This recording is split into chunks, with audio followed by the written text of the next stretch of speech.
बिस्मिल्लाहिर्रहमानिर्रहीम, अस्सलाम वालेकुम। आज का हमारा लेक्चर जो है वो भी अगेन रिंग थ्योरी के ऊपर है।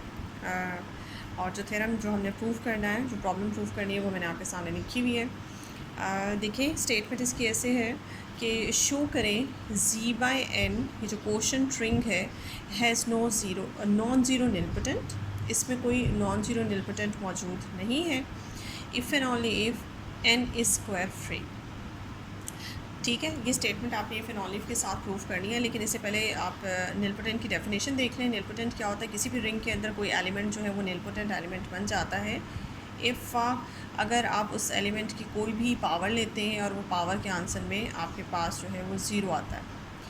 ठीक है, और जो पावर आप उस एलिमेंट की लेते हैं that should be positive integer. Some positive integer अगर उसकी पावर यानी कि में लिया जाए तो आंसर में आपके पास जो है वो ज़ीरो एलिमेंट आ जाए, ज़ीरो ऑफ द रिंग आ जाए, तो वो एलिमेंट आपका निलपोटेंट एलिमेंट कहलाता है। ये तो होगी निलपोटेंट की डेफिनेशन।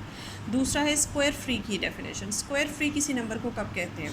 एक ऐसा नंबर जिसके आप फैक्टर्स बनाएं और फैक्टर्स में कोई भी फैक्टर जो है वो स्क्वायर की फॉर्म में ना आए। फॉर एग्ज़ाम्पल जैसे कि आपके पास ये एक नंबर है, 4 है एक नंबर। 4 के जब आप फैक्टर्स बनाते हैं तो 2 इंटू 2 यानी कि 2 जो है वो स्क्वायर की फॉर्म में आ गया ना। ठीक है, और इसी तरह से आप 16 है, 16 के फैक्टर्स में 4 जो है वो स्क्वायर की फॉर्म में आ गया। तो इसके जब आप फैक्टर्स बनाएं तो कोई भी नंबर जो है वो स्क्वायर की फॉर्म में ना हो तो that number is called the square free. तो 16 फिर स्क्वायर फ्री तो ना हुआ, 4 भी स्क्वायर फ्री नहीं हुआ। 6 can be written as 2 into 3। अब 6 के जो हम फैक्टर्स बनाते हैं उसमें 2 भी 1 टाइम है, 3 भी 1 टाइम है, दोनों 1 टाइम है, यानी कि रिपीट नहीं हो रहे फैक्टर्स। तो इसमें हम ये कहेंगे कि ये 6 जो है वो स्क्वायर फ्री है। 4 स्क्वायर फ्री नहीं है और 16 भी नहीं। तो ये होगी जी 6 स्क्वायर फ्री की डेफिनेशन। और इससे पहले निलपोटेंट की डेफिनेशन भी हमने कर ली। अब ये जो सेट है इस सेट को भी ज़रा गौर से देख लें। इस सेट के अंदर जितने भी, यानी कि इसके अंदर कोई नॉन ज़ीरो निलपोटेंट मौजूद नहीं है, यानी कि इसके अंदर जो निलपोटेंट एलिमेंट होंगे वो एलिमेंट जिनकी पावर में ज़ीरो लिया जाए और आंसर पावर में कोई भी नंबर लिया जाए और आंसर में ज़ीरो आए तो एक तो एलिमेंट हमेशा निलपोटेंट होता है। किसी भी रिंग के अंदर या किसी भी ग्रुप के अंदर निलपोटेंट एलिमेंट ज़ीरो जो होता है वो हमेशा निलपोटेंट होता है। अगर आप ग्रुप अंडर एडिशन की बात करें, जैसे हमारे पास रिंग भी ग्रुप अंडर एडिशन ही होता है, तो जो अंडर एडिशन ग्रुप होते हैं उसमें ज़ीरो मौजूद होता है, तो ज़ीरो वहाँ पे निलपोटेंट एलिमेंट बनता है। ज़ीरो ऑलवेज़ निलपोटेंट होता है क्योंकि ज़ीरो की कोई भी पावर ली जाए तो आंसर में आपके पास ज़ीरो ही आता है। तो ज़ीरो तो हमेशा निलपोटेंट होता है किसी भी ग्रुप या रिंग के अंदर। लेकिन ज़ीरो के अलावा भी कुछ एलिमेंट ऐसे हो जाते हैं जो आंसर में आपको ज़ीरो देते हैं। तो यहाँ पे हमारा क्लेम ये है कि शो करें कि इसके अंदर कोई भी नॉन ज़ीरो एलिमेंट जो है वो निलपोटेंट नहीं बनेगा अगर n जो है वो स्क्वायर फ्री हो जाए। अच्छा, z/n जो सेट आपके पास है इसको भी थोड़ा सा देख लेते हैं कि z/n के अंदर कैसे एलिमेंट्स होते हैं।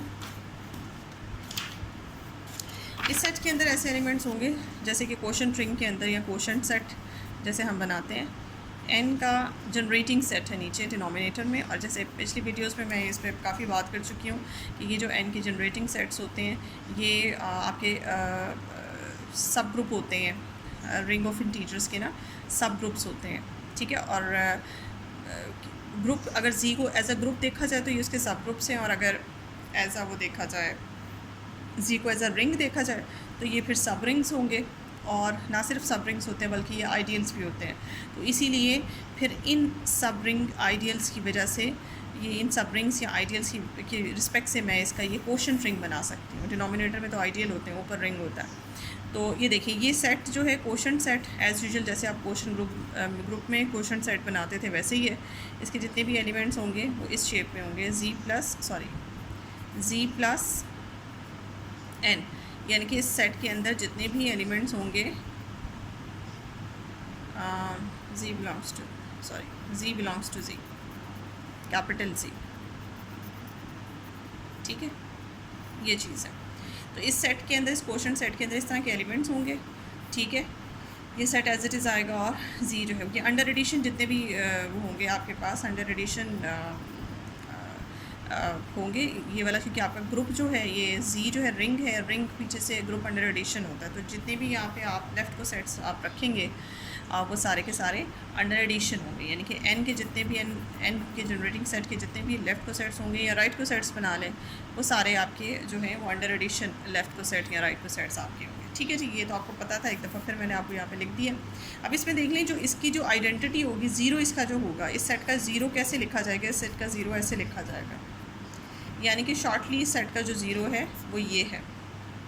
ठीक है, तो इसकी आगे जाके बात होगी, ये मैं आपको पहले ही बता दिया। उसके बाद आप ये देखें कि आपने ये लेट किया हुआ है इस क्वेश्चन में कि आपने स्टार्ट यहाँ से किया कि लेट करें कि ज़ीबा एन के अंदर कोई भी नॉन ज़ीरो निलपोटेंट मौजूद नहीं है, इसके अंदर जो भी निलपोटेंट एलिमेंट है वो ज़ीरो है, ये आपने सपोज़ कर लिया। ठीक है, उसके बाद आपने इस एन के ऊपर काम करना है, आपने इस एन को चेक करना है कि ये स्क्वायर फ्री होना चाहिए, लेकिन उसके बरक्स आपने एन ये वाला कंसिडर कर लिया। ठीक है, एन अपना इस तरह से बना लिया।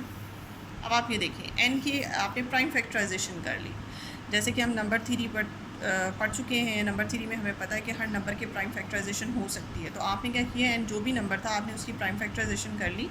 P1 से लेकर PR तक ये सारे प्राइम नंबर्स हैं, और अल्फ़ा 1, अल्फ़ा 2, अल्फ़ा R जो इनकी पावर्स में लिखे हुए हैं, ये शो कर रहा है कि ये प्राइम नंबर कितनी दफ़ा रिपीट हो रहा है, अल्फ़ा 1 टाइम, अल्फ़ा 2 टाइम, और फिर आखिर में अल्फ़ा R टाइम।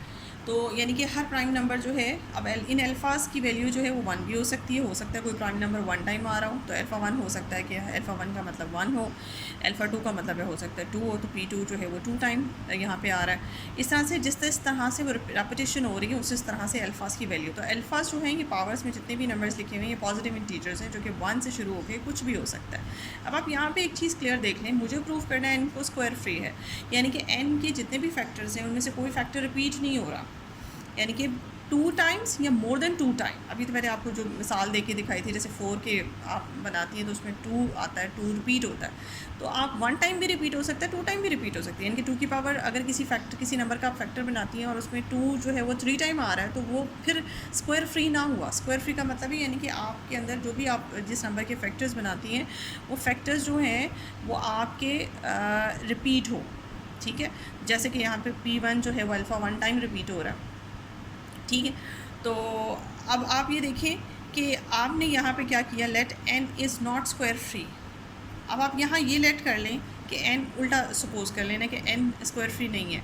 अगर n स्क्वायर फ्री नहीं है तो फिर इसका मतलब है कि n का कोई ना कोई फैक्टर जो है वो रिपीट हो रहा है, यानी कि सारे अल्फाज, पहले एक ये भी डाउट था कि हो सकता है इन सारे अल्फाज का मतलब 1 हो, तो हर फैक्टर फिर 1 टाइम आएगा, लेकिन जब आप ये सपोज़ करेंगे कि n स्क्वायर फ्री नहीं है तो फिर हो सकता है, तो फिर लाजमी होगा कि इन पीस में से कोई एक पी कम से कम 2 दफ़ा ज़रूर आए।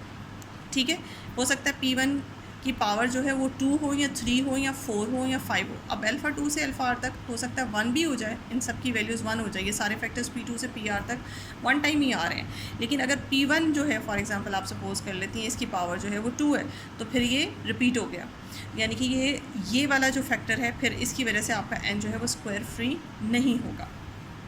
तो जब ये बात आप लेट करेंगी ऑपोजिट पाथ, अपने रिज़ल्ट से ऑपोजिट पाथ लेके चलिए, तो आपने कहा कि यहाँ कम से कम एक अल्फ़ा ऐसा ज़रूर होगा जो रिपीट हो, मतलब जो जिसकी वैल्यू जो है वो 2 से ज़्यादा टाइम है, जिसकी वजह से आपका एक फैक्टर जो है वो रिपीट होगा।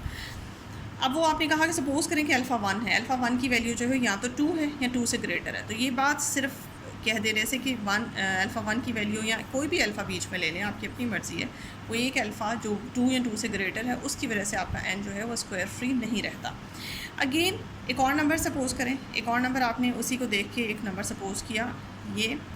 अब ये नंबर कन्फर्म जो है इसमें आपने थोड़ा सा फ़र्क ये डाला कि P1 की पावर आपने यहाँ कन्फर्म 1 रख दी, वहाँ P1 की वैल्यू पावर जो थी वो अल्फ़ा 1 थी और अल्फ़ा को हमने यहाँ पे सपोज़ किया था 2 या 2 से ग्रेटर है। P1 की पावर जो है वो 1 रख दी। ये जो भी नंबर आएगा डेफिनेटली ये लेस होगा n से, ठीक है, क्योंकि इसमें या ये कंफर्म लेस होगा क्योंकि यहाँ पे बाकी सारे तो मैच कर रहे हैं उससे, लेकिन जो पहला फैक्टर है P1 उसकी वैल्यू जो है उसकी पावर जो है यहाँ पे 1 है और यहाँ पे कम से कम 2 है, जैसे आपने लेट किया हुआ है। तो ये एक फैक्टर की पावर की डिफरेंस की वजह से आपका n जो है वो m से ग्रेटर हो जाएगा। अब आप ये देखें, दूसरी नंबर पे बात ये देखें, ये m कहाँ से है, ये बेसिकली है तो एक इंटीजर ही, ये जो n आपने लेट किया था ये भी एक इंटीजर है, ठीक है। यहाँ पे ये आप साइड पे लिख लें, कहीं n जो है वो आपने एक इंटीजर ही लेट किया हुआ है, ये जी से ही है, ये बात जहन में रखें। और यहाँ पे जो एम आपने बनाया है, ये एम भी आपका इंटीजर्स में से ही आपने एक इंटीजर सेलेक्ट किया है और उस इंटीजर की प्राइम फैक्टराइजेशन आपने की हुई है, ठीक है जी। ये भी इंटीजर है और एन भी आपके पास इंटीजर है। अब आप ये देखें एन का जनरेटिंग सेट, इसके बारे में भी आपको कॉन्सेप्ट होगा। एन का जनरेटिंग सेट अगर आपको याद नहीं है तो मैं इसको रख के लिख के दिखा दूँ कि ये मैंने आपको बताए हुए हैं। किसी भी ये पॉजिटिव नंबर, पॉजिटिव इंटीजर्स होते हैं, इनकी जनरेटिंग सेट को इस तरह से रिप्रेजेंट करते हैं, एन जी टाइप, जी टाइम्स एन, जी का मतलब है, ठीक है। तो इसमें जो एलिमेंट्स आएंगे वो zero plus minus N plus minus 2n type, इस तरह के एलिमेंट्स इसके अंदर होते हैं, ठीक है, एन के जनरेटिंग सेट के अंदर। तो ये सेट आपके सामने है।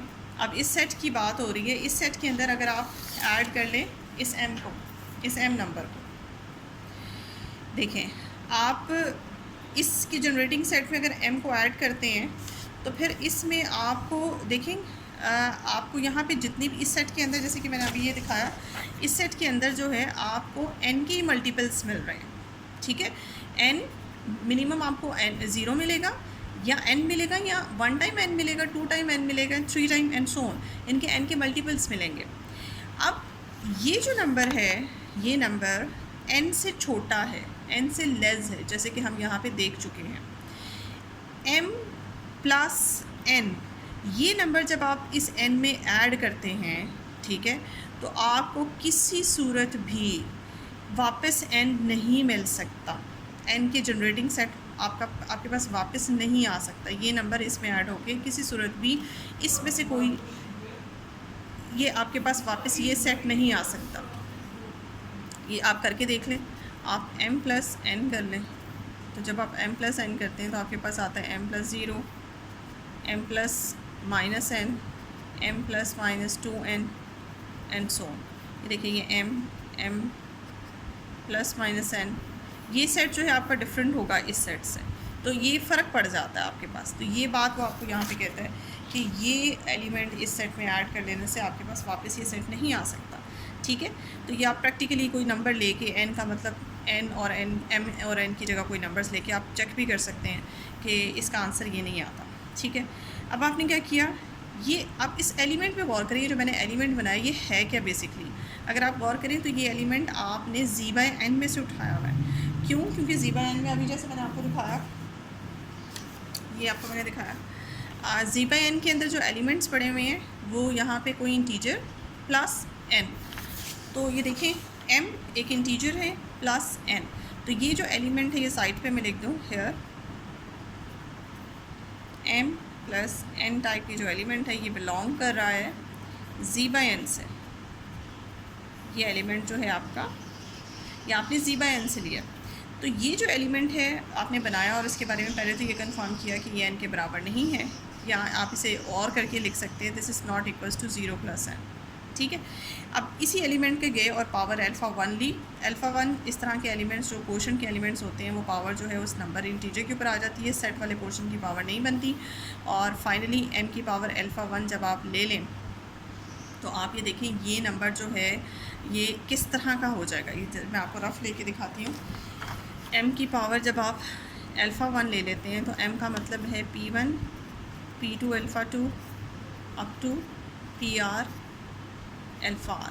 जब आप इसकी पावर अल्फ़ा 1 ले लेंगे, ठीक है, तो आपके पास क्या आएगा, p1 alpha 1 p2 alpha 2 alpha 1, ऐसे ही है, up to pr alpha r alpha 1। अच्छा जी, ये आपके पास इस तरह से नंबर आ जाता है m की पावर अल्फ़ा 1 लेने से। अब इस नंबर के ऊपर गौर करें, इस नंबर में ये नंबर तकरीबन n से मिलता जुलता है, क्योंकि n में था, n की वैल्यू थी p1 alpha 1 p2 alpha 2 pr alpha r। अब सिर्फ फ़र्क ये है कि p2 अल्फ़ा 2 इंटू पावर जो है वो चेंज हो गई है, अल्फ़ा 2 इंटू अल्फ़ा 1 और अप टू लास्ट में पावर इसी तरह से चल रही है। ये इनके p2 से लेकर pr तक जितने भी नंबर्स हैं उन सब की पावर्स जो ओरिजिनली n में थी वो सब अब अल्फ़ा 1 से मल्टीप्लाई हो गई हैं। अगर आप गौर करें ये नंबर जो है राइट हैंड साइड वाला, ये कहीं ना कहीं आपके, इसको आप प्रैक्टिकली चेक कर सकते हैं किसी नंबर के ऊपर अप्लाई करके, ये नंबर आपको कहीं ना कहीं n के जनरेटिंग सेट के अंदर मिलेगा। ये कंफर्म है। तो ये जो नंबर बना है आपके पास m की पावर अल्फ़ा 1, ये n के जनरेटिंग सेट के अंदर ही मौजूद है। इसको किसी एग्जांपल से लेकर आप चेक कर सकते हैं, क्योंकि देखिए इसके अंदर n के मल्टीपल्स पड़े हुए हैं, ठीक है। तो n का कोई मल्टीपल इस शक्ल का भी होगा, ठीक है, बिकॉज बेसिक इसके अंदर सेम है, सिर्फ P2 से लेकर PR तक की पावर्स का फ़र्क है। या बना के देख सकते हैं, आप चेक कर सकते हैं कि ये नंबर भी इसके अंदर मौजूद है। तो हम ये कहेंगे कि ये जो नंबर है m रेज़ पावर अल्फ़ा 1, ये बाय डेफिनेशन ऑफ या डिफाइनिंग बिहेवियर n के, उससे पता चलता है कि ये n के अंदर मौजूद है। तो जब ये इसका ही है, ये एलिमेंट जो है इसी सेट का बनता है, इसमें ऐड करने के बाद आपके पास आंसर यही सेट आ जाता है, या इस सेट को हम ऐसे भी लिख सकते हैं, ठीक है। बिकॉज़ ये एलिमेंट जो है, बिकॉज क्योंकि ये एलिमेंट जो है इस सेट के अंदर है, इसलिए इसका आंसर ये आ गया। उसके बाद आप देखें, आपके पास आता है, अब ये कौन है, ये एक, मैंने जैसे कि आपको बताया कि ये Z बाय n का एक एलिमेंट है और ये नॉन ज़ीरो एलिमेंट है, ठीक है। ये नॉन ज़ीरो एलिमेंट है क्योंकि हम ऊपर ये प्रूफ कर चुके हैं। ये देखें, हम यहाँ पे ये कह चुके हैं कि ये एलिमेंट नॉन ज़ीरो है, ये ज़ीरो ऑफ Z के बराबर नहीं है। तो ये नॉन ज़ीरो एलिमेंट है कोई Z बाय n का, जो कि आपके पास बन गया निल पोटेंट। ये देखें, इस नॉन ज़ीरो एलिमेंट की पावर आपने अल्फ़ा 1 ली, और अल्फ़ा 1 का मतलब कम से कम 2 था या 2 से ग्रेटर कोई नंबर था। अल्फ़ा 1 लेने से आपके पास ज़ीरो Z बाय n आ गया, क्वोशंट सेट का ज़ीरो आ गया। तो इसका मतलब ये हुआ, ये नॉन ज़ीरो एलिमेंट जो है वो निल पोटेंट है। तो आपके पास ये बात आ गई कि इसके अंदर एक नॉन ज़ीरो एलिमेंट ऐसा एग्जिस्ट करता है जो कि निल पोटेंट होता है। तो ये हमारी अपनी सपोजिशन के ख़िलाफ़ कॉन्ट्रडिक्शन आ गई है, क्योंकि मैंने तो सपोज़ किया था कि इसमें कोई नॉन ज़ीरो एलिमेंट जो है निल पोटेंट नहीं होता, और यहाँ पे अब आ गया कि नॉन ज़ीरो एलिमेंट निल पोटेंट है। तो ये कॉन्ट्रडिक्शन आ गई। और कॉन्ट्रडिक्शन क्यों आई है? और कॉन्ट्रडिक्शन आई है इसलिए कि मैंने सपोज़ किया था कि n जो है वो स्क्वायर फ्री नहीं है। तो इस वजह से this implies n is square free. अब इसका मतलब ये हुआ कि n स्क्वायर फ्री है, ठीक है जी। अब इसके बाद हमने चलना है कॉन्वर्सली की तरफ। अच्छा जी, अब कॉन्वर्सली आप लेट करें। कॉन्वर्सली में क्या है कि अब हमने n को सपोज़ करना है कि n जो है वो हमारे पास स्क्वायर फ्री है, ठीक है। और हमने ये शो करना है कि Z बाय n के अंदर जितने भी निल पोटेंट एग्जिस्ट करते हैं वो सब ज़ीरो नंबर हैं, ज़ीरो नंबर के अलावा और कोई निल पोटेंट नहीं है। उसके लिए हम क्या करेंगे, हम सपोज़ करेंगे कि Z बाय n के अंदर इस क्वोशंट सेट के अंदर, ये रिंग के अंदर ये एलिमेंट ऐसा है जो कि आपके पास निल पोटेंट है, और आगे जाके मैं प्रूफ करूँगी ये एलिमेंट ज़ीरो एलिमेंट है, ठीक है। अब आपने क्या किया कि हमने लेट कर लिया कि ये निल पोटेंट एलिमेंट है, और निल पोटेंट अगर है तो इसका मतलब है बाय डेफिनेशन इसकी कोई पावर लेने से, पॉजिटिव इंटीजर पावर लेने से आंसर में ज़ीरो आ जाता है इसका। फर्दर इसको खोला लेफ्ट हैंड साइड को, तो m की पावर अल्फ़ा प्लस ये निकला, और फाइनली m की power alpha plus this is equals to this. n का जनरेटिंग सेट आ गया। उसके बाद इस एलिमेंट को, ये एक एलिमेंट है, ये एक सेट है, इस एलिमेंट को सेट में ऐड किया, वापस सेट आ जाए तो इसका मतलब ये एलिमेंट उस सेट से बिलोंग करता है। अब ये जो सेट है इसके बारे में मैं आपको बता चुकी हूँ कि इसके अंदर n के मल्टीपल्स पड़े हुए हैं। तो इसका मतलब है m अल्फ़ा अगर इस सेट से बिलोंग करता है तो m अल्फ़ा भी n का कोई मल्टीपल है, ठीक है जी। ये n का कोई मल्टीपल है। सपोज़ करें कि n का को k से किसी इंटीजर से मल्टीप्लाई किया जाता है, तो आंसर में आपके पास m अल्फ़ा आता है। अच्छा जी, उसके बाद आप ये देखिए, चूँकि आपने कहा हुआ है कि n आपने एक स्क्वायर फ्री नंबर लिया हुआ है, तो n कोई भी एक इंटीजर है, तो आप इसकी प्राइम फैक्टराइजेशन चूँकि हर नंबर की कर सकते हैं, तो आप इसकी प्राइम फैक्टराइजेशन कर लें। तो आपने ऐसे प्राइम फैक्टराइजेशन की, इसमें कोई भी, ये सारे प्राइम फैक्टर्स एक तो डिस्टिंक्ट है और दूसरा इनमें से कोई भी रिपीट नहीं हो रहा, ठीक है। सबकी पावर हमने 1 ली है। अब चूँकि ये सारे फैक्टर्स हैं n के, ये सारे फैक्टर्स जो हैं वो n को डिवाइड कर रहे हैं, और ये सारे फैक्टर्स n को डिवाइड कर रहे हैं, और ये देखें पी आईज जो हैं वो सारे के सारे n को डिवाइड कर रहे हैं। n को डिवाइड कर रहे हैं तो n के मल्टीपल को भी डिवाइड कर सकती हैं, n k को।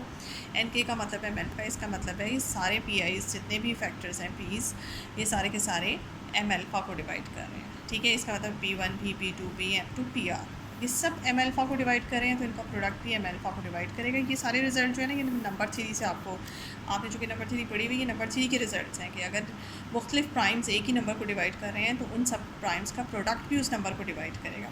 बट ये लेफ्ट हैंड साइड जो है, ये ऊपर वाली साइड है न्यूमरेटर में, ये नंबर जो है ये तो n बनता है, इसका मतलब है n जो है आपका m की पावर अल्फ़ा को डिवाइड कर रहा है, देखिए एन जो है एम की पावर अल्फ़ा को डिवाइड कर रहा है, इसका मतलब है एन जो है इसको अल्फ़ा टाइम्स लिख लिया इस तरह से।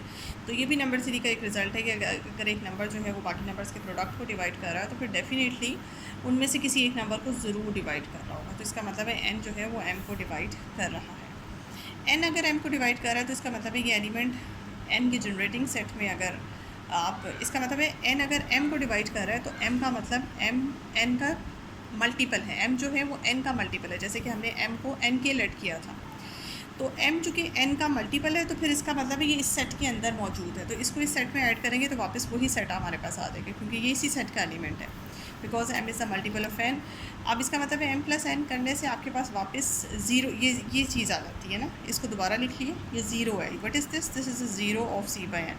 इसका मतलब क्या हुआ कि ये जो एलिमेंट है ये आपका zero of this quotient ring है।